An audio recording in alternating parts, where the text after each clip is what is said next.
obviously it's been a good loop for us. Much better feeling than yesterday, and we managed to win the 3 stages and take the lead. So it was that's very positive.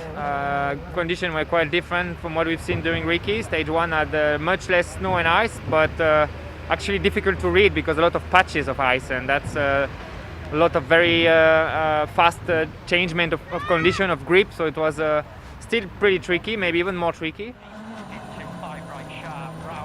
Yeah, the morning loop's been generally okay. Obviously, we've seen a lot of different conditions out there this morning. It's not been easy to adapt to all of them. I've struggled quite a bit in the more tricky low grip conditions. Really struggling to find the feeling there. Otherwise, it's going quite okay, but it's been a tough morning out there. So yeah, the morning was starting quite nice with the first stage of the morning, and it was quite tricky with mixed conditions with ice and everything and cross tires. But the time was quite good. I made a small mistake there, but still the time was good.